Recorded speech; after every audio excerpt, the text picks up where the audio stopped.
कौन सा चैप्टर था? सूफी आंदोलन। अच्छा, सबसे पहली बार जो है, सबसे पहली बार सूफी शब्द का प्रयोग किसने किया था? बोलिए, सबसे पहले सूफी शब्द का प्रयोग किसने किया था? प्रेम आगे बैठो रे, आगे बैठो। बोलो, अब्बू हासिम। ठीक, क्वेश्चन पूछेगा ऐसे, ये सब क्वेश्चन पूछेगा भी नहीं, ठीक है, हम तो कुछ लिखा पूछ दिए हैं। सबसे पहले सूफी शब्द का प्रयोग अब्बू हाशमी किया था। अच्छा, जो लोग सूफी का जो है शिष्टता ग्रहण करता था उसको क्या कहते थे? ये इंपॉर्टेंट क्वेश्चन है, बोलिए। मतलब जो भी सूफी धर्म को अपनाने वाला जो शिष्ट था ना, उसको क्या कहा जाता था? सूफी संत है ना और उसका शिष्य बन गया कोई, उसको क्या कहते थे? क्वेश्चन ये है, उसको बोलते थे मुरीद। अच्छा, जो सूफी जो लोग रहते थे जिस मकान में, उसको क्या बोलते थे? दो जो क्वेश्चन दोनों पूछे हैं ना, दोनों ही क्वेश्चन इंपॉर्टेंट है, ठीक है, जहां जहां इंपॉर्टेंट रहेगा हम बता देंगे, ठीक है। उसको बोलते थे खान खा, ठीक है, जो जिसमें रहते थे उसको बोलते थे खान का, और जो शिष्टता ग्रहण करता उसको क्या बोलते थे? मुरीद, ठीक है। अच्छा, भारत में चिश्ती संप्रदाय के संस्थापक किसे कहा जाता है? मतलब भारत में चिश्ती संप्रदाय कौन लाया है?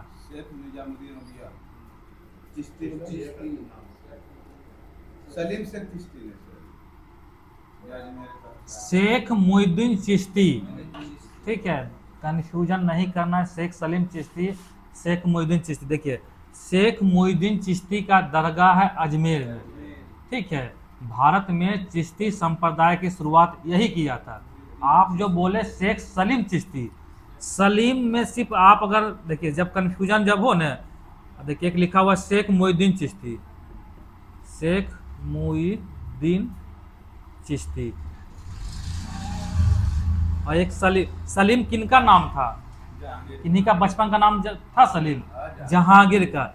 और ये जहांगीर का जो जन्म होता है ना, इन्हीं के आशीर्वाद से होता है, यानी शेख सलीम चिश्ती के आशीर्वाद से। तो इसका मतलब कि किसके शासन काल में होगा? जहांगीर के या अकबर के समय ही होगा ना, अकबर के समय था, जहांगीर के भी समय था, तो इसके समय था। और ये जो बता रहे बहुत पहले का है, जब भारत में मुस्लिम धर्म आया था उस समय का बात है, पहले यानी कि चिश्ती संप्रदाय की शुरुआत किसने किया था? शेख मुहिउद्दीन चिश्ती, जिसकी दरगाह कहाँ है?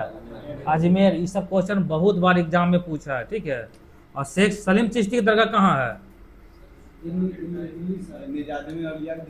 अरे आप क्वेश्चन, आप जो है ना आंसर को रिलेटेड कर ही नहीं पा रहे हैं। हम क्या बोल रहे हैं?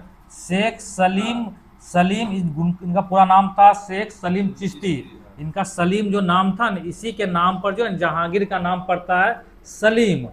अब अकबर का पुत्र था जहांगीर, इन्हीं के आशीर्वाद से जहांगीर का जन्म होता है।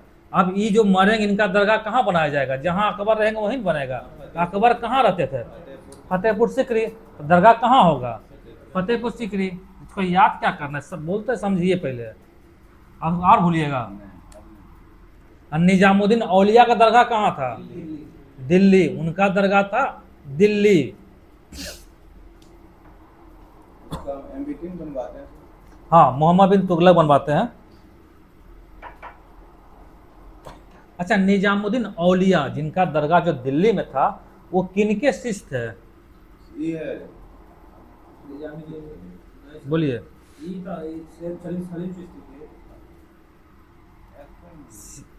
निजामुद्दीन औलिया जो है, ठीक है, जिनका दरगाह दिल्ली में, वो किनके शिष्य थे? वो शिष्य का नाम था बाबा फरीद, ठीक है। जो भी क्वेश्चन हम पूछ रहे हैं कहीं ना कहीं एग्जाम में पूछा हुआ है। बाबा फरीद के जो है ना शिष्य थे, ठीक है। और बाबा फरीद जो, ये जानते किनके चेला थे? शेख मुहिउद्दीन चिश्ती के चेला थे, ठीक है। शेख मुहिउद्दीन चिश्ती का शिष्य थे ये, और इनका शिष्य कौन था? निजामुद्दीन औलिया थे।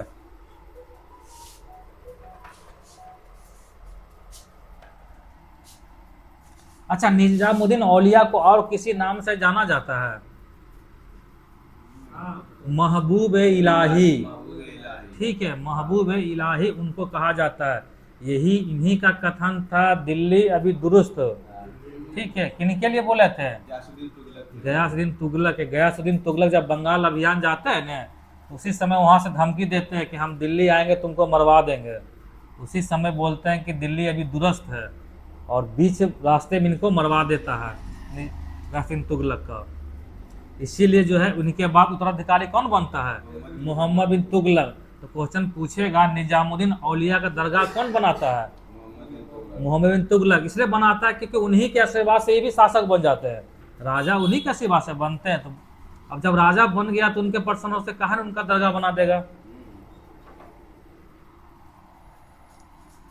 अच्छा, गुरु ग्रंथ साहिब, सिखों का जो गुरु ग्रंथ साहिब है, उसमें किस किस मतलब किनका जो है जिक्र किया गया है? किस, जैसे सिखों का जो धर्म गुरु गुरु ग्रंथ साहिब है ना, उसमें किस सूफी संत का जिक्र किया गया है?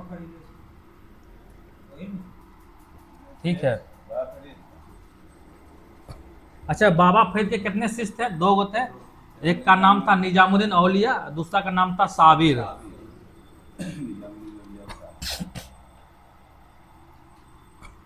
अच्छा, निजामुद्दीन औलिया दिल्ली के कितने सुल्तानों के शासनकाल देखे हैं? ठीक है, 7 सुल्तान का शासनकाल देखने वाला कौन था सूफी संत? निजामुद्दीन औलिया। और कोई 7 सुल्तान देखता है? अमीर खुसरो। दोनों तो चेला ही थे ना, गुरु चेला थे, दोनों 7 साल देखते हैं।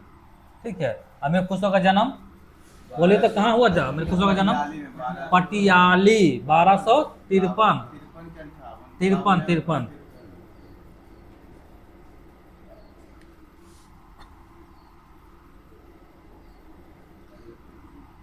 अच्छा, दक्षिण में जो है, दक्षिण भारत में जो है चिश्ती संप्रदाय की शुरुआत किसने किया था? दक्षिण भारत में चिश्ती संप्रदाय की शुरुआत किसने किया था? शेख बुरहानुद्दीन गरीब। पूरा नाम था शेख बुरहानुद्दीन गरीब। अच्छा, शेख बुरहानुद्दीन गरीब जो था, अपना मुख्यालय कहाँ बनाता है? दौलताबाद। अच्छा, दिल्ली सल्तनत का उस शासक का नाम बताइए जो अपनी राजधानी दौलताबाद ले जाता है?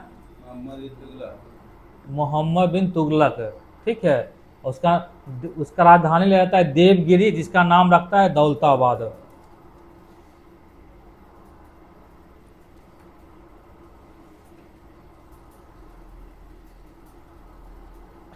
सतारी सिलसिले के शुरुआत किसने किया था? सतारी सिलसिले, हाँ, शेख अब्दुल्ला सतारी। ठीक है, हाँ, सतारी सिलसिले की शुरुआत शेख अब्दुल्ला सतारी किया था। अच्छा, सही, कादरी सिलसिले की शुरुआत किसने किया था? शेख अब्दुल कादरी। ठीक है, बगदाद में किया था। भारत में इस सिलसिले का शुरुआत जो किया था ना, मोहम्मद गौस किया था। ठीक है, फिर से क्वेश्चन बताता है, कादरी सिलसिले की शुरुआत किसने किया था? शेख अब्दुल कादिर। कहाँ किया था? बगदाद में। अब भारत में किसने किया था? भारत में कादरी सिलसिले की शुरुआत किसने किया था? मोहम्मद गौस। अच्छा, कृष्ण को औलिया जो है किस सूफी संत ने कहा था? ठीक है, कृष्ण को औलिया कहने वाले सूफी संत थे मोहम्मद गौस। अब मोहम्मद गौस ही भारत में कौन सा सिलसिला शुरू करता है? कादरी सिलसिला। ये जो थे शिया मत के विरुद्ध थे। अच्छा, राजकुमार दारा सिकोह किनके पुत्र थे? शाहजहां के ज्येष्ठ पुत्र थे। ये किस सिलसिले के अनुयायी थे? कादरी सिलसिले के। ठीक है, कादरी सिलसिले से कितना क्वेश्चन हुआ? 3 क्वेश्चन। कृष्ण को औलिया किसने कहा था? मोहम्मद गौस। भारत में कादरी सिलसिले की शुरुआत किसने किया था? मोहम्मद गौस। और क्या नाम है? राजकुमार दारा सिकोह। ये किस सिलसिले के थे? कादरी सिलसिले के थे। भारत में नक्शबंदी सिलसिला की शुरुआत किसने किया था? इनका नाम था ख्वाजा अब्दुल्ला। अच्छा, भारत, ये सब क्वेश्चन पूछेगा, जहां पूछने रहे हम वहां बता देंगे वीवीआई क्वेश्चन है। इसे इसके बाद क्वेश्चन जो है वीवीआई क्वेश्चन है। अब बताइए कि औरंगजेब जो है किस सिलसिले का अनुयायी था? अच्छा, आप इसको हटाइए। अच्छा, मुगल काल में ऐसा कौन सा शासक था जो गाने बजाने पर प्रतिबंध लगा देता है? बताइए। ठीक है, औरंगजेब। प्रतिबंध को क्या बोलते हैं? और कुछ बोला था? नक्शबंदी कर देना नहीं बोलते, बंदी। बंदी मतलब क्या होता है? कोई चीज उस पर नहीं यूज हो सकता है। तो औरंगजेब किस सिलसिले का था? नक्शबंदी सिलसिले का था। ठीक है, लंबा समय तक ऐसे याद रहेगा। औरंगजेब था नक्शबंदी सिलसिले, अपने शासनकाल में गान बजान पर प्रतिबंध लगा देता, वही था।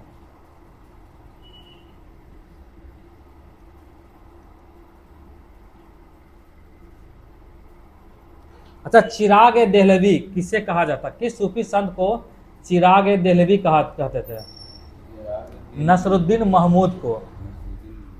ठीक है, सूफी आंदोलन जो है समाप्त हो गया है। क्या हुआ?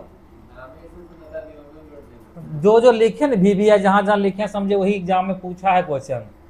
ठीक है, जो जो लिखे कहीं एग्जाम में पूछ चुका है चैप्टर, लेकिन पूछता क्वेश्चन जैसे सब जो पूछे ना, जैसे निजामुद्दीन औलिया दरगाह कहाँ है, शेख सलीम चिश्ती दरगाह कहाँ है, ये सब क्वेश्चन बहुत बार पूछता है। जैसे ये बताएं कृष्ण को औलिया किसने कहा था, ये सब किताब में नहीं मिलेगा तुमको, लुसेंट में लिखा हुआ नहीं है। ठीक है, ये सब क्वेश्चन पूछा हुआ एग्जाम में है। अच्छा, कश्मीर की स्थापना किसने किया था? कश्मीर में हिंदू वंश की स्थापना सुहादेव ने किए थे। चार मीनार की स्थापना 1591 से 92 में होता है। किस लिए किया जाता है? प्लेग जो बीमारी आया था ना, ठीक, प्लेग बीमारी के उन्मूलन के याद में, मतलब हैदराबाद में जो है ना एक प्लेग नामक बीमारी फैल गया था, उसी के उन्मूलन हुआ ना, उसी चार मीनार का निर्माण किया गया था। इसमें चारों दिशा में गुम्बद का निर्माण किया गया था। बीजापुर के संस्थापक कौन थे?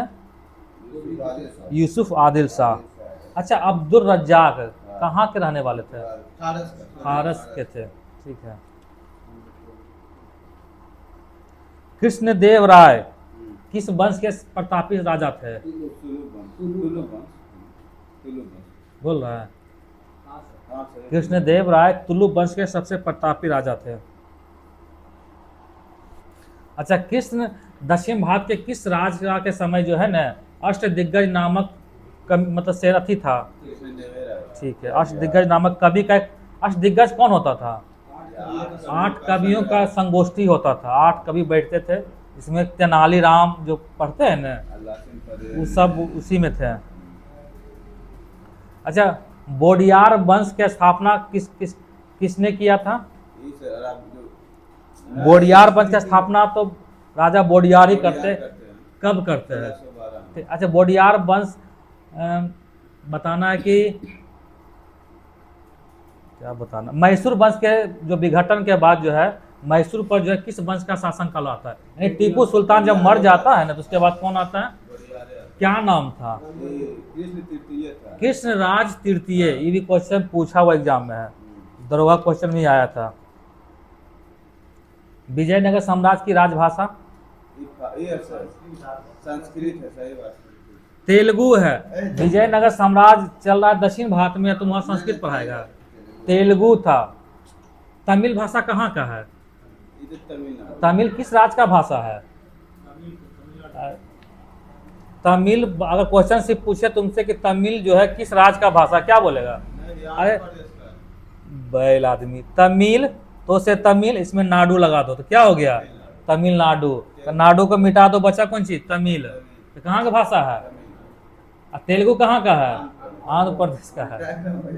कैसे तुम, अब तो हम लिख के तुमको समझा दिए हैं कि तमिलनाडु लिखना है, नाडु मिटा दिए, तमिल बच गया तो तमिलनाडु का है। यानी विजयनगर साम्राज्य कहाँ चल रहा था शासन? आंध्र प्रदेश वाले क्षेत्र में।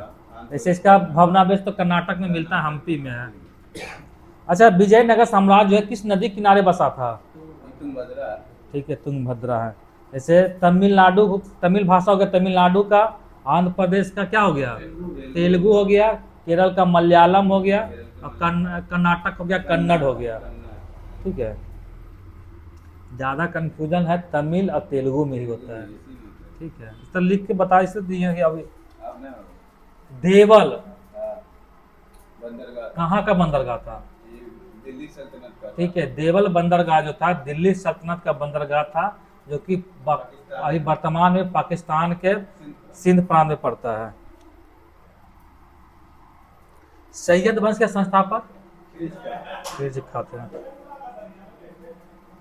मूर्ति तोड़ने के कारण किसे बुद्ध किशन कहा गया है, सिकंदर।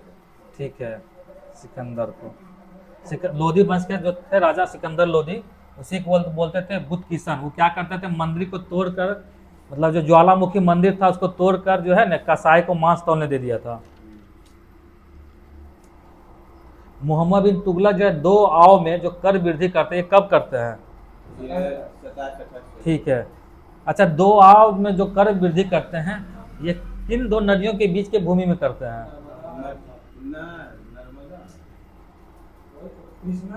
सिंधु सर ऊपर में है।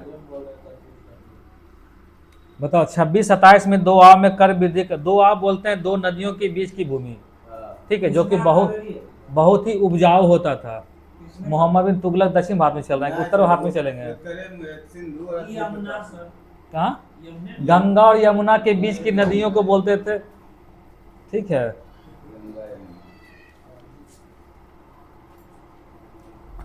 अलाउद्दीन खिलजी, अलाउद्दीन खिलजी के समय जो है भू राजस्व की दर क्या थी,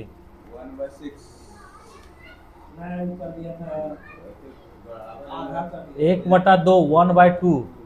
ठीक है। अच्छा, विजयनगर साम्राज्य का जो है कर का सबसे प्रमुख स्रोत क्या था, भू राजस्व कर। ठीक है,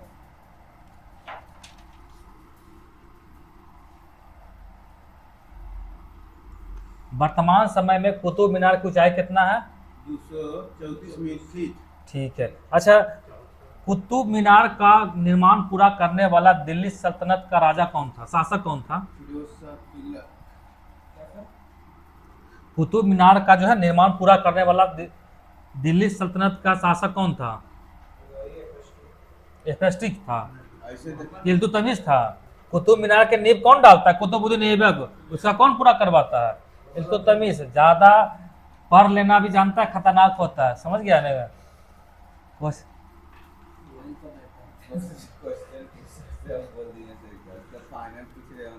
फाइनल ममलुक वंश के नाम से किसे जाना जाता था। अच्छा, कुतुबुद्दीन ऐबक की मृत्यु के समय जो है ना, इल्तुतमिश कहाँ का शासक था, कहाँ का गवर्नर तो उस समय था, बदायूं।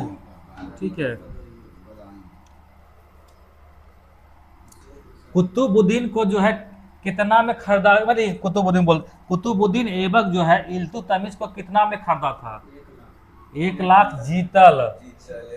ठीक है, 1 लाख जीतल में जो है कुतुबुद्दीन ऐबक खरीदे थे इल्तुतमिश को। कुरान खां के नाम से किन्हें जाना जाता है, कुतुबुद्दीन ऐबक। कुरान खां मतलब कुरान जो होता था ना, वो इल्तुतमिश में कुतुबुद्दीन ऐबक बहुत अच्छा से गाता था, इसलिए उनको बोलते हैं कुरान खां।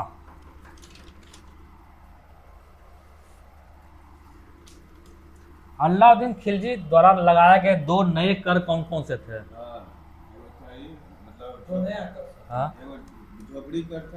गढ़ी कर, चराई कर। गढ़ी और चराई कर है जो कि 2 नए कर थे। अच्छा, दिल्ली सल्तनत उस शासक का नाम बताइए जो ब्राह्मणों पर जजिया कर लगा दिए थे।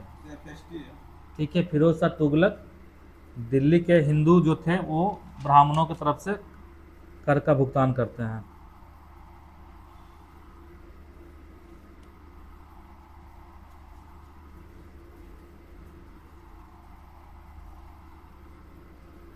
मलिक काफूर को कोहिनूर हीरा किसने दिया था,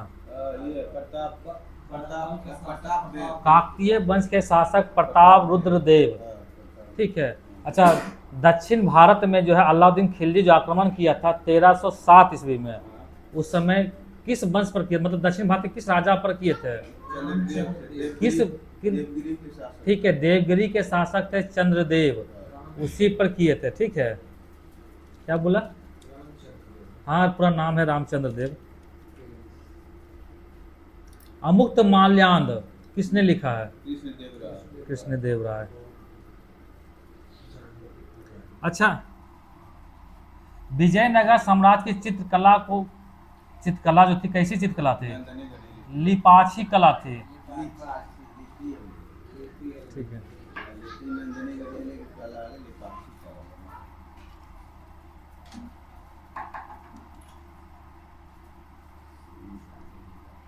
बहमनी वंश का अंतिम शासक कौन था?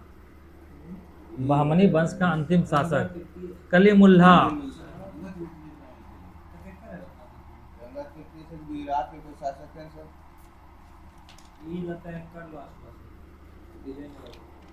रंगा तृतीय अरवाडू वंश का अंतिम शासक था रंगा तृतीय।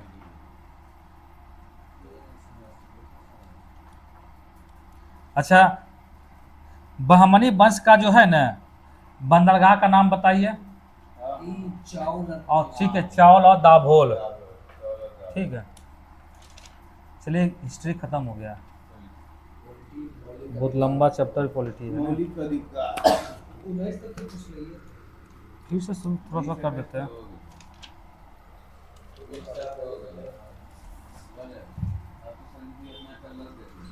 चलिए बताइए तो मौलिक अधिकार किस भाग में है? भाग 3। कहाँ से लिया गया भाग 3 को? अमेरिका के संविधान से लिया गया है। अच्छा, मैग्ना कार्टा किस भाग को कहा जाता है? तो भाग 3। भाग 3 में कितना, कहाँ से कहाँ तक अनुच्छेद है? 12 से 35 तक है। ठीक है। अच्छा, समता या स्वतंत्रता का अधिकार किस अनुच्छेद में है? 14 से 18 तक। ठीक है। और स्वतंत्रता का अधिकार 19 से 22 तक में है। अच्छा, शोषण के विरुद्ध अधिकार और उसके धार्मिक स्वतंत्रता का अधिकार। ठीक है। संस्कृति और शिक्षा का अधिकार 29 और 30। संवैधानिक उपचार का अधिकार ठीक है 32 है। 14 से पूछिए लिए थे। ठीक, 19 के ए से बताना फिर से। ठीक है, अनुच्छेद 19 ए क्या कहता है? अच्छा, प्रेस की स्वतंत्रता किस अनुच्छेद में? 19 के। बोलने का स्वतंत्रता आरटीआई किस अनुच्छेद में है? झंडा फहराने की स्वतंत्रता। ठीक है। अच्छा, अनुच्छेद बी क्या कहता है? सभा करने की। कैसा सभा करेगा? शांति पूर्वक। अनुच्छेद सी क्या कहता है? 19 का सी संघ बनाने की स्वतंत्रता। अनुच्छेद 19 का डी क्या कहता है? ठीक है, भारत के किसी भी क्षेत्र में आप घूम सकते हैं। डी के बाद अनुच्छेद ई क्या कहता है? ठीक है, अनुच्छेद ई क्या कहता है? बसने की आजादी है। और ई के बाद एफ तो समाप्त हो गया है। जी क्या कहता है? ठीक है, बस जाएगा तो क्या खाएगा? व्यापार करना। कैसा व्यापार? हथियार, गांजा, शराब वराब नहीं बेचना है। ठीक है, ऐसा नहीं कि बस जाना है, बस गोली बंदूक बेचना लेना, वो नहीं है। ठीक है। अनुच्छेद 20 क्या कहता है?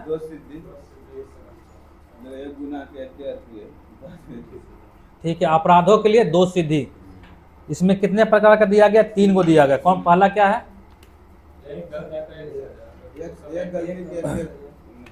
ठीक है, एक गलती के लिए एक सजा। और सजा कैसा देना है? जो वर्तमान में चल रहा है कानून उसके अनुसार देना है, ना कि पहले ना कि बाद में। और तीसरा क्या है? अपने खिलाफ जो है गवाही देने के लिए बाध्य नहीं कर सकता उसको, उसकी इच्छा गवाही दे सकता है। अनुच्छेद 21 प्राण एवं दैहिक स्वतंत्रता। ठीक है, इसमें क्या है? किसी भी व्यक्ति को विधि द्वारा स्थापित जो भी नियम है उसके प्रक्रिया करते उसके जीवन और व्यक्तिगत स्वतंत्रता से उसको मतलब अधिकार से वंचित नहीं किया जा सकता है। मतलब जो संविधान में जो दिया हुआ है ना जीवन और स्वतंत्रता का अधिकार, उससे उसको वंचित नहीं किया जा सकता है। अनुच्छेद 21 में कहा गया है। निजता का अधिकार किस अनुच्छेद में है? अनुच्छेद 21 के को। ठीक है। अच्छा, शिक्षा का अधिकार 6 से 14 वर्ष का शिक्षा जो माता पिता कर्तव्य होगा 21 के को में है। ये कौन सा संविधान संशोधन के तहत आया था? हाँ मतलब 86 86वां संविधान संशोधन 2002 में आया था। ठीक है। विदेश भ्रमण के स्वतंत्रता, उसी में अच्छा मतलब क्या बोलते हैं, स्वच्छ जल और स्वच्छ हवा की प्राप्ति राज्य सरकार व्यवस्था करेगा, ये किस अनुच्छेद में वर्णन किया गया है? एक ऐसे कौम में एनजीटी इसको बोलते हैं, नेशनल ग्रीन ट्रिब्यूनल बोलते हैं। इसकी स्थापना कब होता है? 2010 में, अक्टूबर 2010 में। अब इसके वर्तमान में अध्यक्ष कौन है? प्रकाश श्रीवास्तव। ठीक है। इसका इसका मुख्यालय जो है नई दिल्ली में, और 4 खंडपीठ है, भोपाल, पुणे, कोलकाता, चेन्नई। अब कौन कौन सा अनुच्छेद पर है हम लोग? अनुच्छेद 19 पर है पूरा, 20 पर है और 21 पर है। अब बताना है कि आपातकाल के समय जो है किस अनुच्छेद के तहत, अनुच्छेद 19 में जो दिए गए जितने भी अनुच्छेद है वो प्रतिबंध हो जाते हैं। 358 अनुच्छेद 358 कहता है कि जब आपातकाल रख जाएगा ना, उस समय अनुच्छेद 19 में दिए गए जितने भी प्रावधान है वो समाप्त हो जाएंगे। किस अनुच्छेद में कहा गया कि अनुच्छेद आपातकाल के समय भी जो है ना, अनुच्छेद 20 और 21 समाप्त नहीं किया जा सकता है? 52 में 352 बोलो। दोनों जो क्वेश्चन पूछे ना, दोनों तुम जितना बार इसको स्टार मार सकता है। ठीक है। 359, ठीक है। और ये भी जान लो कि जब भी क्वेश्चन अगर पूछा इस अनुच्छेद से, तो दोनों अनुच्छेद ऑप्शन मतलब साथ में ही आएगा, ए बी करके दोनों में आएगा अनुच्छेद। बाकी 2 अनुच्छेद अलग होगा, लेकिन 2 अनुच्छेद ही कन्फर्म है कि रहेगा ही।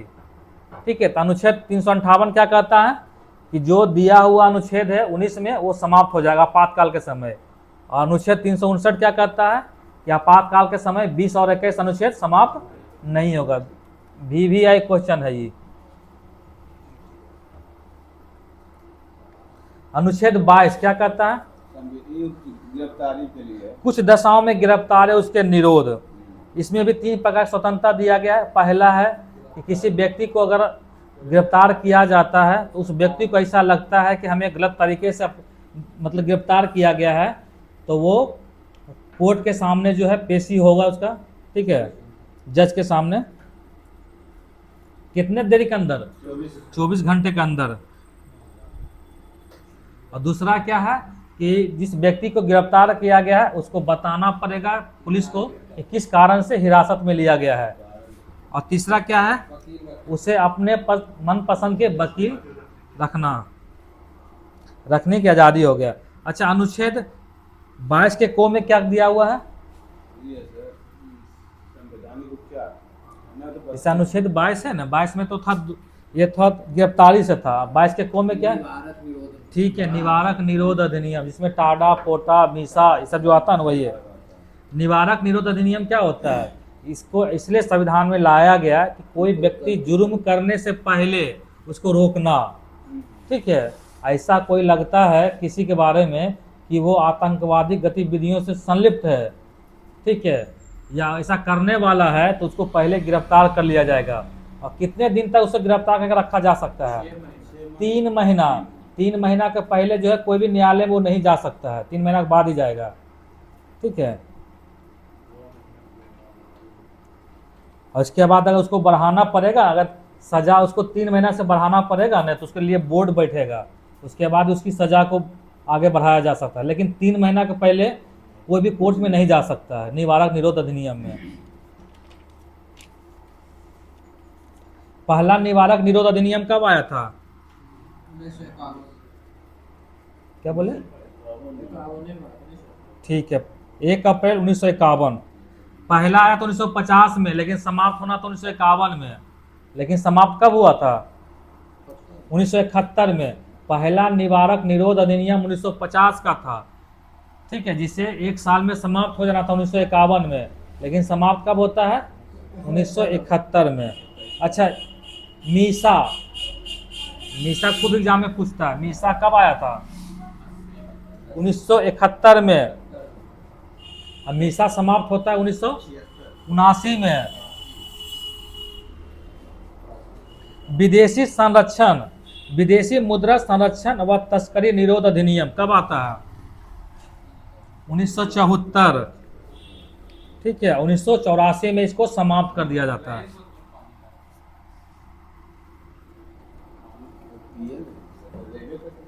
टाडा टाडा अब तक का जितना भी निरोध अधिनियम आया था सबसे ज्यादा खतरनाक था टाडा। टाडा, ठीक है, बोलो। आतंकवादी एवं विध्वंसकारी गतिविधियां, टाडा। इसी में था संजय दत्त को, इसी में गिरफ्तार किया गया था ना टाडा में। एक फिल्म आया था संजय दत्त पर बना था, बायोपिक फिल्म, देखे थे? संजू, नहीं देखे हैं? देखे फिल्म? ये रणवीर की बना है, रणवीर कपूर। हाँ, टाडा, उसी टाडा उसमें दिखाया था, टाडा के बारे में दिखाता है। टाडा कब आता है? 1985 में आता है। इसको समाप्त 1995 में कर जाता है। अब तक जो भी कानून बना है ना, सबसे ज्यादा खतरनाक कानून था टाडा, ठीक है। उसके बाद पोटा आता है, प्रिवेंशन ऑफ टेररिज्म ऑर्डिनेंस, 2001 में आता है, जो 2004 में समाप्त हो जाता है। उसके बाद नहीं आता है। क्या बोले?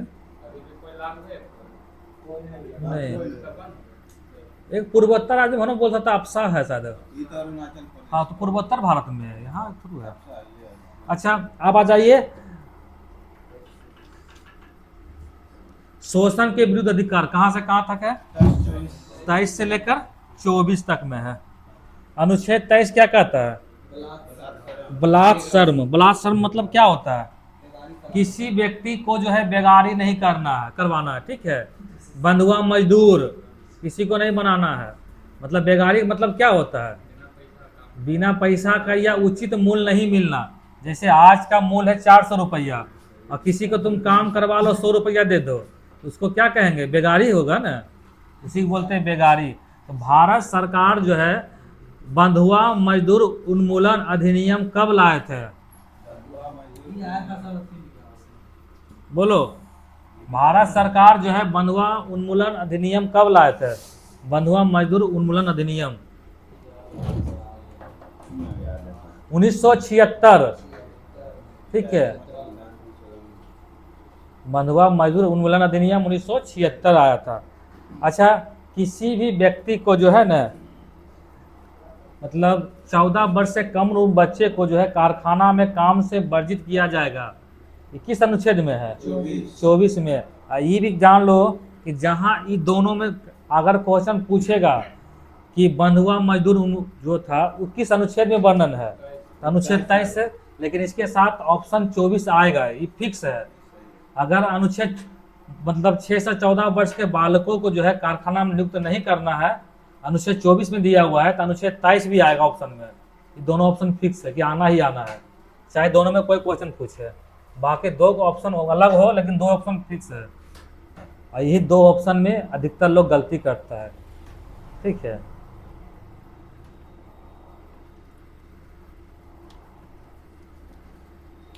धार्मिक स्वतंत्रता अधिकार कहाँ से कहाँ तक है? 25 से 28 में। अनुच्छेद 25 क्या कहता है? कोई भी व्यक्ति जो है किसी प्रकार का धर्म अपना सकता है, उसका, ठीक है, अंतःकरण, उसका प्रचार प्रसार भी कर सकता है, उसकी आज़ादी है। अगर किसी को मन है कि हिंदू धर्म अपनाना, हिंदू धर्म अपना सकता है। किसी को है कि मुस्लिम अपनाना, मुस्लिम अपना सकता है, यानी उसको आज़ादी है। धर्म की आज़ादी अनुच्छेद 25 में। अनुच्छेद 26 क्या कहता है? अनुच्छेद 26 है प्रबंधन, धर्म का प्रबंधन। धर्म का प्रबंधन कहने का मतलब वो अपने धर्म का प्रबंधन कैसे करे, उसका प्रसार ज़्यादा हो, ज़्यादा प्रचार प्रसार हो, ठीक है, उसका धर्म उन्नति कैसे करे, इसी के बारे में दिया हुआ अनुच्छेद 26 में। अनुच्छेद 27, राज्य सरकार जो है किसी भी विशेष धर्म के में जो है कोई टैक्स नहीं लगाएगा, ना टैक्स वसूलेगा, ठीक है, अनुच्छेद 27 बोलता है। अनुच्छेद 28 क्या है? राज्य सरकार के द्वारा किसी भी वित्त पोषित विद्यालय जो है शिक्षण संस्थान में किसी भी धार्मिक संबंधी जो है शिक्षा नहीं दिया जाएगा, ठीक है। लेकिन इसका अपवाद क्या है? जैसे मदरसा, ठीक है, क्या जी बोले, कहाँ खत्म हो गया? वो तो उत्तराखंड से बंद किया है ना, सब शुरू किया है, ठीक है। अनुच्छेद 28 कहता है। और अनुच्छेद 28 क्या कहता है? किसी भी व्यक्ति को कोई भी मतलब किसी भी विद्यार्थी जो है जैसे स्कूल में जो पढ़ता है बच्चा, किसी भी विद्यार्थी को कोई भी खास करके धर्म से जो है उसको बाध नहीं कर सकता कि सुनने के लिए उपदेश। जैसे मान लो कोई मुस्लिम बच्चा को तुम पकड़ के लाए और अभी तुम कहो कि क्या चीज बोले रामायण सुना रहे हैं, ठीक है, या भी और कौन सा होता रहता है भागवत गीता ऐसे होता है। शिव चर्चा, और किसी को पकड़ के लाओ बैठा दो उसको शिव चर्चा में, तो क्या है गैर कानूनी है, ठीक है। ये सब किस अनुच्छेद में है? यानी किसी भी धर्म उपदेश उसको सुनने के लिए बाध्यकारी नहीं किया जा सकता है। फिर से बताना अनुच्छेद 25 क्या कहता है? धर्म के लिए ठीक है, धर्म स्वतंत्रता, यानी कोई व्यक्ति किसी प्रकार का धर्म अपना सकता। अनुच्छेद 26 प्रचार धर्म का प्रबंधन शब्द को याद रखना है, बाकी सब भुला जाओ, लेकिन प्रबंधन याद करना है, ठीक है।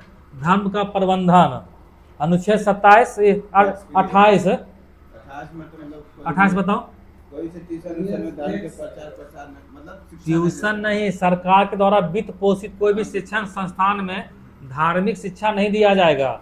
और 27 क्या कहता है? टैक्स फ्री है। ठीक है, सरकार जो है किसी भी विशेष धर्म के खिलाफ टैक्स नहीं लगा सकता है। चलिए संस्कृति एवं शिक्षा संबंधी अधिकार पानी बोतल 29 और 30। 29 क्या कहता है?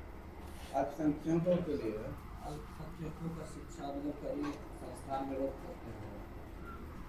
कोई भी अल्पसंख्यक वर्ग जो है अपनी भाषा, लिपि और संस्कृति को सुरक्षित रखने के लिए और केवल भाषा लिपि के आधार पर किसी भी शैक्षणिक संस्थान से उसे प्रवेश लेने से वर्जित नहीं किया जा सकता है, ठीक है। और अनुच्छेद 30 क्या कहता है?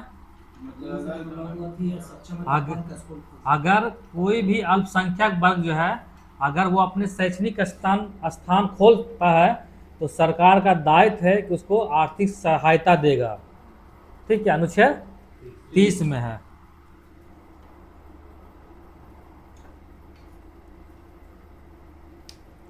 अब आ जाइए अनुच्छेद 32। अनुच्छेद 32 क्या कहता है? ये तो संवैधानिक विचार है।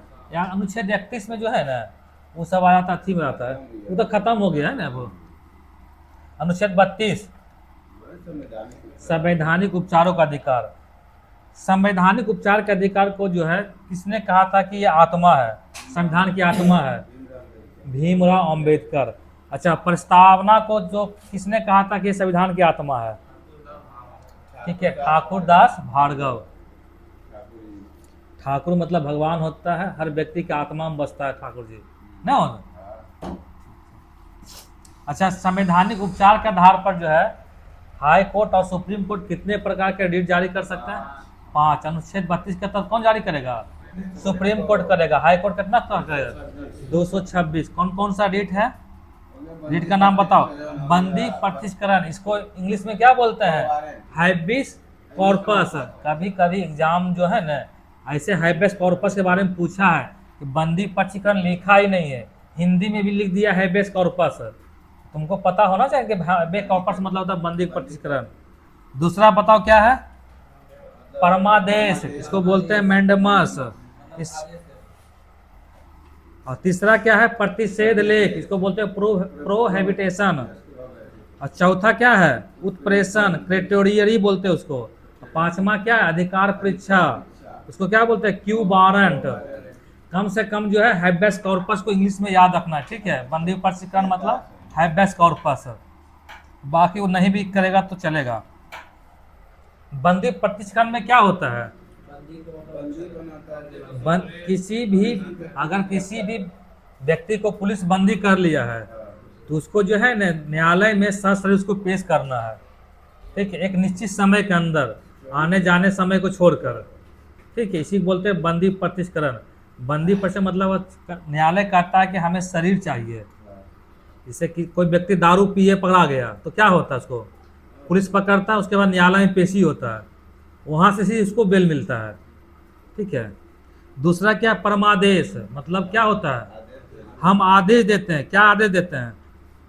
आप उनको मतलब कोई होमवर्क दे रहे हो, आदेश मतलब होता है कि अगर कोई अधिकारी जो है अपने कर्तव्य का निर्वाह नहीं कर रहा है, ठीक है, तो उसको न्यायालय आदेश देगा कि आप अपने कर्तव्य का निर्वाह कीजिए, इसी को बोलते हैं परमादेश।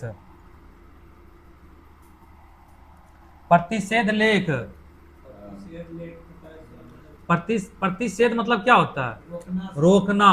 जैसे कोर्ट फांसी पर रोक देखिए देखिए राष्ट्रपति वाला बता दिया। ये उच्च न्यायालय जो है ना निम्न न्यायालय पर लागू करता है।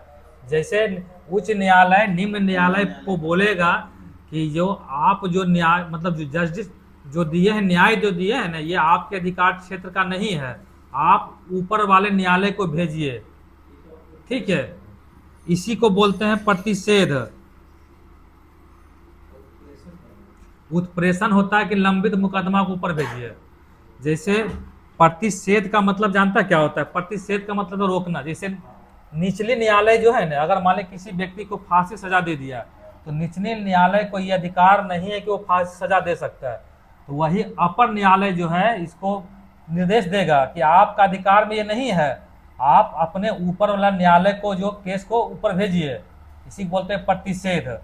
जो लिखा हुआ फिर से हम सुना देते हैं। उच्च न्यायालय निम्न न्यायालय व अर्ध न्यायिक न्यायालय को आदेश जारी करता है कि इस मामले में अपने यहाँ कार्यवाही ना करे, क्योंकि यह मामला आपके अधिकार क्षेत्र से नहीं है, ठीक है, यही है।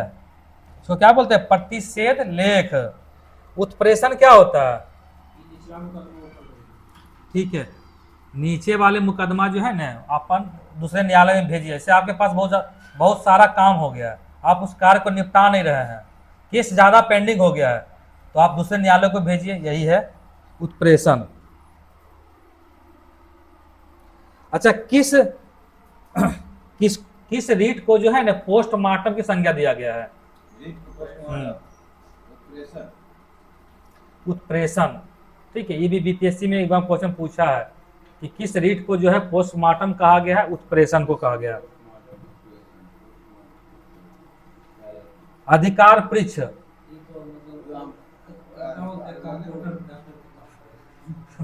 ठीक है, कोई भी व्यक्ति, ठीक है, कि कोई भी व्यक्ति कोई ऐसे पदाधिकारी के रूप में कार्य कर रहा है जो उसके मतलब उसका कर्तव्य नहीं है, लेकिन फिर भी वो काम कर रहा है, उसी में जो है अधिकार परीक्षा लेख जारी किया जाता है कि आप किस हैसियत से या किस अधिकार पर जो है ना आप काम कर रहे हैं, ठीक है। और जब तक वह संतोषजनक कार्य नहीं करेगा तब तक वो नहीं। यहाँ भी आरटीआई कर सकते हैं। हाँ, ये सब तो उसी दिवे किया है। आप न्यायालय में दीजिएगा आरटीआई जारी की, आप मांगिएगा तो देगा अपना फिर वो जवाब। जो 5 जो पूछे हैं ना, ये भी बहुत ज्यादा इंपॉर्टेंट है, बहुत पूछता है एग्जाम में। चलिए बताएं तो उत्प्रेषण क्या है?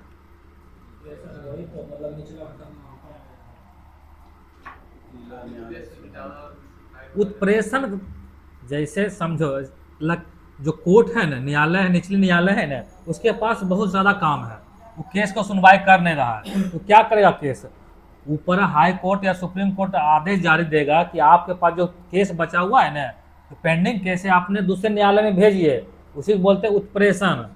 इसको क्या कहा जाता है? पोस्टमार्टम कहा जाता है। और प्रतिषेध लेख, ठीक, रोकना, यानी कि आपके अधिकार क्षेत्र में ये नहीं है, आप इस पर जजमेंट मत दीजिए, आप अपने उच्च न्यायालय मतलब ऊपरे वाले न्यायालय जो है वहां भेजिए आप। अब बंदी प्रशिक्षण क्या होता है? ठीक है, ज्यादा करके कंफ्यूजन जानते कहाँ कहाँ है? एक है उत्प्रेषण, प्रतिषेध लेख, दोनों में खूब होता है, ठीक है। प्रतिषेध मतलब होता है रोकना, कोई भी काम को आपको करने से रोका जा रहा है, ठीक है। दंड संबंधी सब कुछ मतलब जो राष्ट्रपति जो क्षमा देता है ना, ठीक, 72 के तहत जो देता है, उसके समय में कुछ क्षमा के बारे में बताया गया कौन कौन सा है। जैसे क्षमा किसको कहते हैं? पूरा माफ कर दिया, मतलब समझिए कि वो कोई गुनाह किया ही नहीं है, ठीक है। जैसे कोई व्यक्ति मोबाइल चोरी कर लिया, पुलिस पकड़ा तो उसको 2-3 थाप मारा है, बोला जाओ तुम घर जाओ, मतलब कोई गुनाह ही किया ही नहीं, उसको क्षमा कर दिया गया है, ठीक है। लघुकरण क्या होता है? वो सजा की प्रकृति को बदला जाता है, ठीक है, जिसी को फांसी सजा दिया गया है तब उसको कर दिया आजीवन कारावास में कर दिया। इसी को बोलते हैं लघुकरण। समय नहीं घटा है, उसकी प्रकृति चेंज हो गया। सजा है लेकिन उसकी प्रकृति चेंज हो गया है। परिहार क्या होता है? इसमें परिहार परिहार सब मतलब कि प्रकृति में से परिहार का मतलब समझिए जैसे क्या होता है, इसमें देखिए हम लिख देते हैं, बोर्ड में मिटता है जल्दी नहीं है, ऊपर रखिएगा नहीं तो नहीं लिखाता है। स्केच पेन सही नहीं है। ऊपर माने परिहार, परिहार में देखिए एक शब्द निकालिए हार। कोई व्यक्ति हार जाता है तो क्या करता है? निवेदन विनम्र करता ही ना कि सर हमरा 5 साल का सजा है, कर दीजिए 3 साल 2 साल। वही यानी इसमें क्या होता है?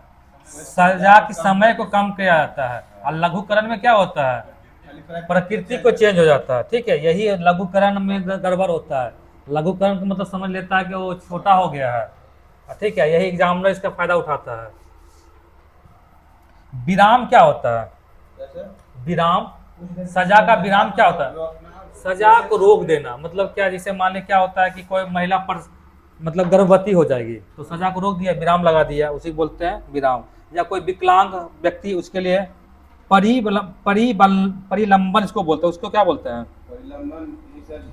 परिलंबन प्रविलंबन इसको बोलते हैं। पूरा प्रविलंबन ये क्या होता है?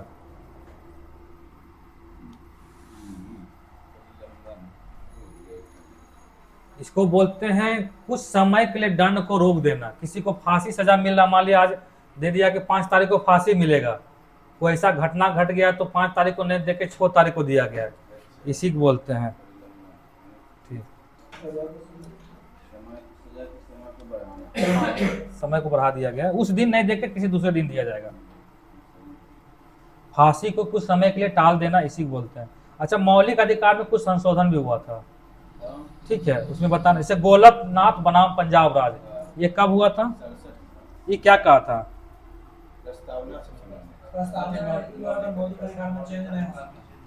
पहले बोला था गोलकनाथ बनाम पंजाब राज कि मौलिक अधिकार जो दिया गया है ना 12 से 35 तक में, उसमें जो है अनुच्छेद 368 के तहत उसमें चेंज किया जा सकता है।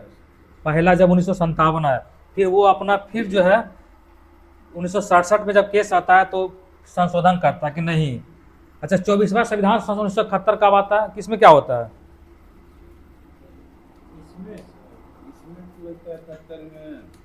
ये भी बोला था अनुच्छेद 13 और अनुच्छेद 368 संशोधन किया जा सकता है। अनुच्छेद 13 में क्या लिखा हुआ है? ये सब जानते हैं जो चल रहा है 1971 इंदिरा गांधी के समय चल रहा है। अनुच्छेद 13 क्या है बताइए तो?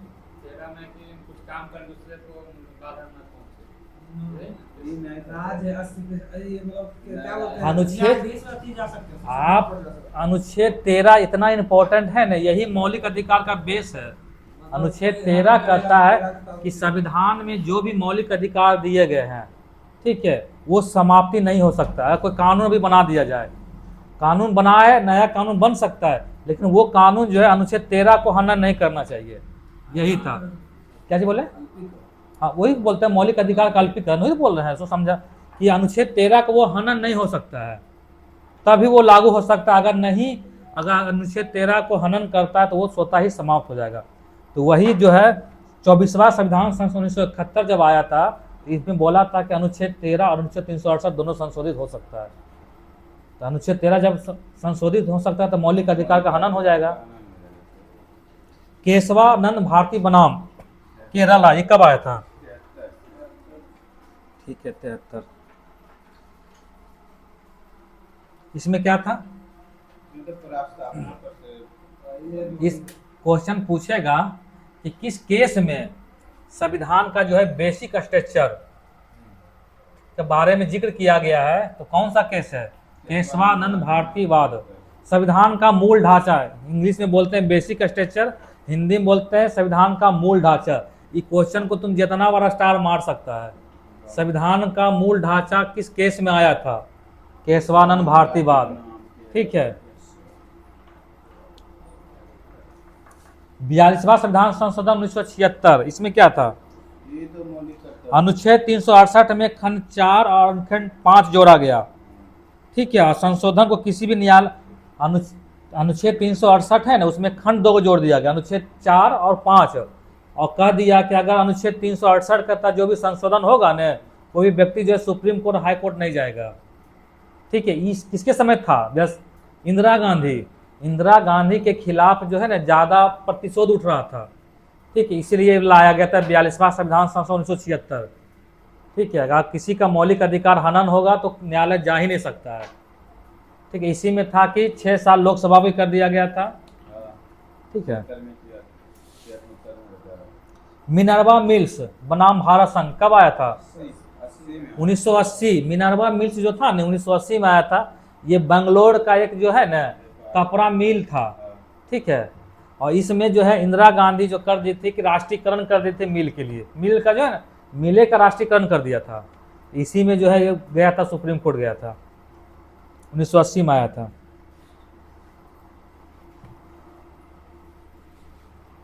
चलिए आगे बताइए। अच्छा, इतना सब तो अनुच्छेद पूरा खत्म हो गया 12 से 35 तक में। अब आपको बताना है कि ऐसे कितने अनुच्छेद हैं जो विदेशी और भारतीय नागरिक दोनों को प्राप्त है। कौन कौन से अनुच्छेद हैं?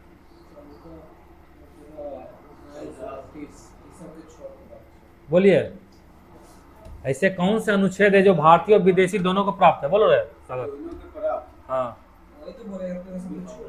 देखो उतना ही। अच्छा, ऐसे कितने अनुच्छेद है जो सिर्फ भारतीय को प्राप्त है?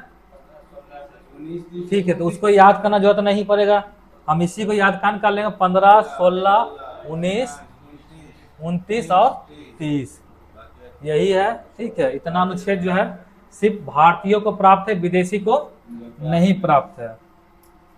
ये सब तो जानिए 15, 16, 19, 29 में क्या लिखा हुआ है। अच्छा, किस अनुच्छेद को अगर मिलाकर अगर पढ़ेंगे ना, जोड़ कर पढ़ेंगे तो समान कार्य के लिए समान वेतन हो जाएगा। बीपीएसपी में अनुच्छेद नहीं, मौलिक अधिकार बताना है। किस मौलिक अधिकार को अगर दोनों मिलाकर अगर पढ़ेंगे ना जोड़कर तो समान कार्य के लिए समान वेतन हो जाएगा। 33 है सर, 33 की 34 अनुच्छेद 14 और 16। ठीक है, अनुच्छेद 14 और 16 को अगर आपस में मिलाकर पढ़ेंगे तो समान कार्य के लिए समान वेतन हो जाएगा। अच्छा, आरक्षण जो मिलता है वो कौन सा अनुच्छेद में मिलता है? अनुच्छेद 15 और अनुच्छेद 16। ऐसे ईडब्ल्यूएस को जो दिया गया है 15 के 6 और 16 के 6 में इसको संशोधन करके दिया गया। ठीक है, जो भी आरक्षण जो जिसको भी मिलेगा इस दोनों में संशोधन होगा। ठीक है, पॉलिटिक्स खत्म हो गया है। ठीक है, ज्योग्राफी, जलवायु परिवर्तन।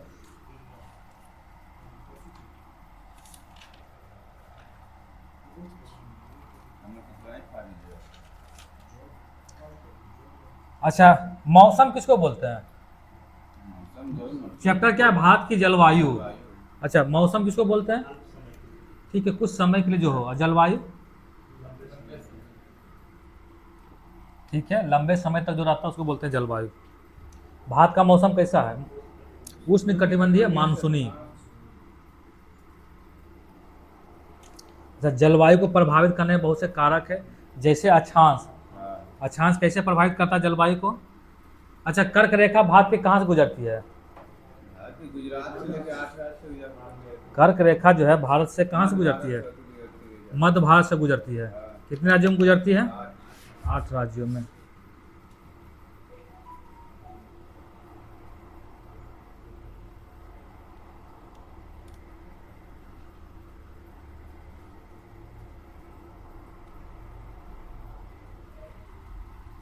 ठीक है, यही जा रही है कर्क रेखा, 8 राज्यों से जा रही है।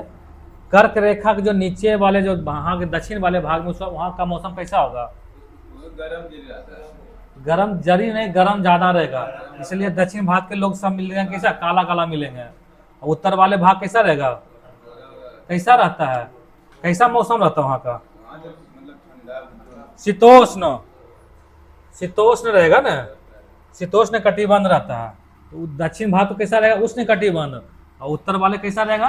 शीतोष्ण। यानी अक्षांश जो है जलवायु को प्रभावित कर रहा है। नीचे वाले भाग गर्म रहेगा, ऊपर वाले भाग कैसा रहेगा? ठंडा रहेगा।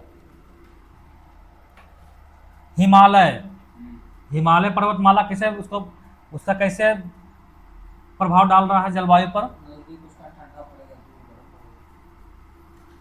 ऐसे इसका एक ट्रिक होता है, लैंड फॉर्म्स बोलते हैं इसको, LANDFORMS, लैंड फोर्स, लेटीट्यूड, ठीक है, मतलब नियरेस्ट होता है समुद्र से, बहुत कुछ, ठीक है, लैंड फॉर्म्स होता है, इसका ट्रिक होता है। अच्छा, हिमालय कैसे भी प्रभाव डालता है बताओ?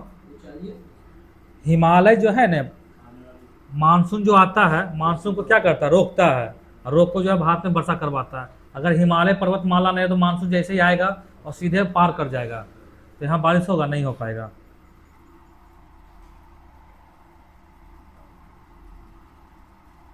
देखिए, हिमालय जो है ना, ठंडी उत्तरी पवनों की सुरक्षा प्रदान करता है, और हिमालय मानसून पवनों को रोककर यहाँ जो है बारिश करवाता है। समुद्र से ऊंचाई, समुद्र तल से ऊंचाई, उससे ये कैसे प्रभाव करता है इसका जलवायु पर? समुद्र तल से ऊंचाई, ऊंचाई बढ़ने पर तापमान पर क्या प्रभाव पड़ता है? तापमान घटता है रे, ऊंचाई बढ़ने पर तापमान क्या होता है? घटता है। तो जैसे जैसे आप समुद्र तल से ऊंचा जाते जाइएगा तो क्या होगा? तापमान घटता जाएगा, यानी कि उत्तर भारत जैसे जाइएगा तो क्या होगा? तापमान घटेगा। यही कारण है कि सेम जाड़ा के मौसम में जो है आगरा का जो रहेगा टेम्परेचर, और वही जो रहेगा दार्जिलिंग का टेम्परेचर, दोनों में क्या अंतर रहेगा? ठीक है, बहुत अंतर हो जाएगा। जैसे इसमें दिया हुआ जनवरी महीना में आगरा का टेम्परेचर कितना 16 डिग्री है, जबकि दार्जिलिंग का 4 डिग्री सेंटीग्रेड है। कहाँ ऐसा है? क्योंकि दार्जिलिंग जो है आगरा से ज़्यादा ऊंचाई पर है, तो ऊंचाई बढ़ने पर क्या होता है? तापमान घटता है। जेठ प्रवाह, जेठ प्रवाह क्या होता है?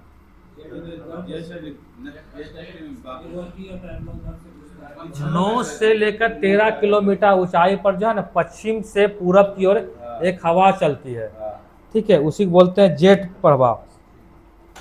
ये प्रवाह जो है ना, तिब्बत से जाकर टकराती है और भारत में जो है वर्षा करवाती है, ठीक है, जी हाँ, पश्चिमी विक्षोभ इसी को कहते हैं। ये फरवरी महीना में जो है बारिश करवाती है।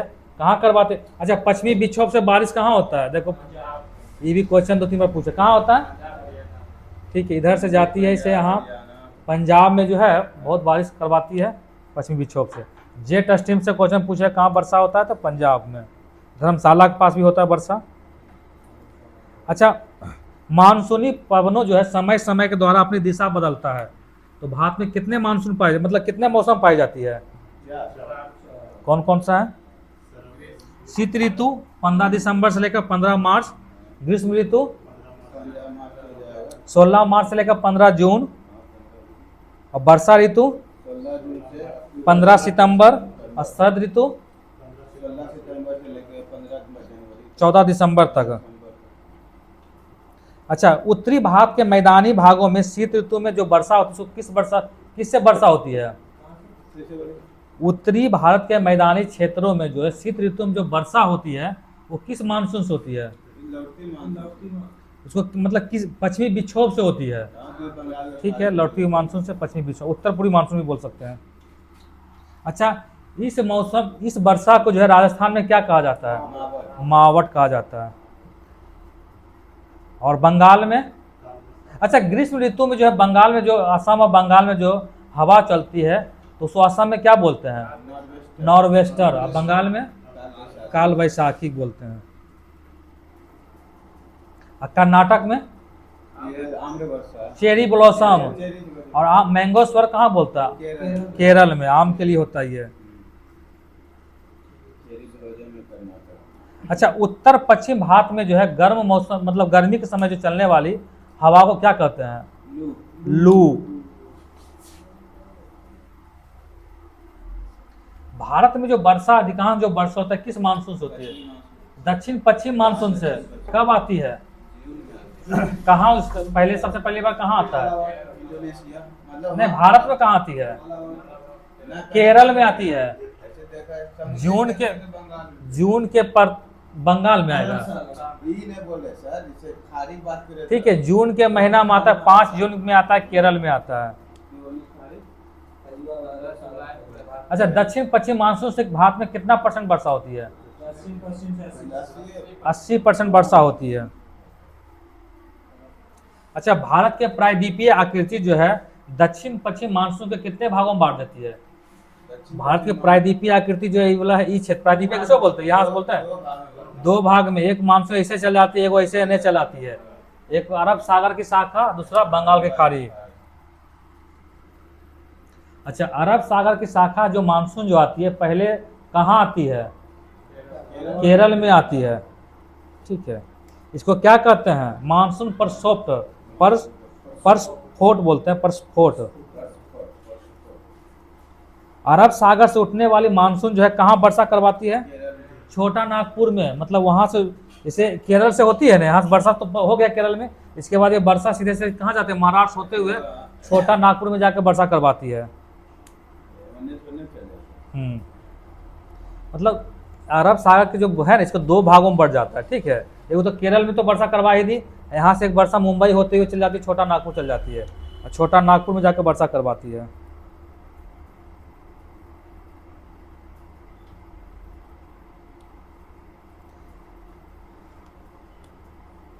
अच्छा, पश्चिमी राजस्थान में जो है वर्षा नहीं होती, क्यों नहीं होती है? अरावली जो है उसके समांतर पड़ जाती है। ठीक है, मानसून जो पवन जो होता है उसको रोक नहीं पाती है, वही वर्षा कहाँ हो जाती है जाके? धर्मशाला, हिमाचल प्रदेश में जाकर हो जाती है वर्षा। ठीक है। अच्छा, गारो खासी जयंतियाँ जो वर्षा होती है कहाँ से होती है? बंगाल की खाड़ी से होने वाली होती है। ये कौन सी मानसून की शाखा होती है? दक्षिण पश्चिम मानसून की शाखा। अच्छा, सबसे अधिक वर्षा भारत में कहाँ होती है? मानसीराव मेघालय, कितना? ठीक है, 1141 सेंटीमीटर। अच्छा, मानसून की दो शाखा, एक बोलते हैं अरब सागर की शाखा, एक बोलते हैं बंगाल की खाड़ी शाखा। सबसे ज्यादा मजबूत कौन है? अरब सागर की शाखा। ठीक है, अरब सागर शाखा से कितना परसेंट वर्षा होती है? 80%। आर्द्रता कितना लगता है? 65%। इससे लाता है बंगाल खाड़ी से 35%। अच्छा, तमिलनाडु में वर्षा कब होती है? उसको कौन सा मानसून बोलते हैं? ठीक है, लौटी मानसून कब होता है वर्षा? जाड़े के मौसम में। ठीक है। मानसून का निवर्तन किसको क्या, मानसून का निवर्तन को क्या कहा जाता है? मानसून का निवर्तन का मतलब होता है कि मानसून को पीछे हटना, यानी लौटते हुए मानसून। ठीक है। अच्छा, उत्तर पूर्वी मानसून से कहाँ वर्षा होती है? उत्तर पूर्वी, हाँ, यूपी बिहार। उत्तर क्वेश्चन पूछेगा तमिलनाडु में कौन से मानसून से वर्षा होती है? उत्तर पूर्वी मानसून। तो लौटती मानसून तो हो ही गया है, लेकिन अगर पूछेगा इससे, जैसे दक्षिण पश्चिम मानसून दे दिया, उत्तर पूर्वी मानसून, दक्षिण पूर्वी मानसून इस टाइप से दे दिया, तो कौन सा वर्षा होती है? उत्तर पूर्वी मानसून से। दक्षिण पश्चिम मानसून से वर्षा कायन होती है वहाँ तमिलनाडु में? नीलगिरी पर्वतमाला से समांतर पड़ जाते हैं, वही जब उठते हुए उत्तर पूर्वी मानसून जब आता है ना शीत ऋतु में, ठंड के मौसम में, तो वहाँ वर्षा करवा देती है। ठीक है, इसलिए वहाँ जो ठंडा आ जाता है, वहाँ तमिलनाडु में हल्का ठंडा लगे लगता है उस समय। अच्छा, जलवायु का वर्गीकरण किसने किया था? 5 प्रकार के जलवायु का वर्गीकरण किसने किया था? कोपेन का जलवायु वर्गीकरण उसको बोलते हैं। ठीक है। एक होता है एल नीनो, एक होता है ना नीनो। एल नीनो किसको बोलते हैं? से चलता है सर, बोलो। ठीक है, पेरू तट में उत्पन्न होता है। एल नीनो जो है, अच्छा एल नीनो जो है भारतीय मानसून के लिए कैसा है? खराब है कि बढ़िया है? एल नीनो बढ़िया है। और ना नीनो कैसा है? तो बोलो। एल नीनो जब भी आता है ना, तो जो है ना यहाँ सूखा पड़ जाता है भारत में। एल नीनो 10 साल 15 साल में एक बार आता है। ठीक है, एल नीनो 10-15 साल में आता है। जब भी आता है तो यहाँ क्या होता है? सूखा पड़ जाता है। एल नीनो को और किस नाम से जाना जाता है? बालक ईसा। ठीक है, ये दिसंबर के महीने में उत्पन्न होता है। ठीक है, इसीलिए। और ना नीनो से क्या होता है? ठीक है, भारत में जिस समय ना नीनो आता है उस समय भारत में बहुत वर्षा होती है।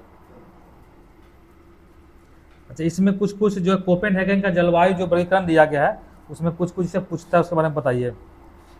जैसे बिहार का, बिहार किस में आता है? CW में ठीक है,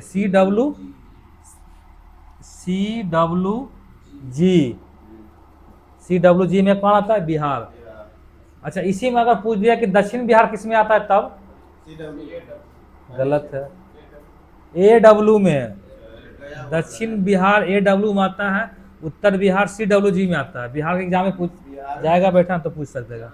इसमें भी 2-3 हुए ना सर, हाँ। बिहार में भी 3 हुए शायद। उत्तर प्रदेश में कौन सा किसका आता है? CWG का ही आता है। अच्छा, अरुणाचल प्रदेश किस में आता है? अरुणाचल प्रदेश आ जाता है सर ASH DFC। DFC ठीक है, DFC।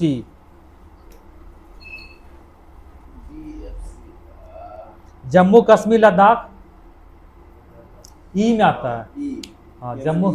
केवल ई में, ध्रुवीय प्रकाश को बोलते हैं। जम्मू कश्मीर लद्दाख जो है ई में आता है। हिमाचल प्रदेश इसी में आता है। तमिलनाडु किस में आता है? तमिलनाडु होता है A और S, AS में आता है। ठीक है, चलिए खत्म हो गया। ठीक है, और है ना साइंस। साइंस है, बहुत तो होमवर्क को दे दिया है।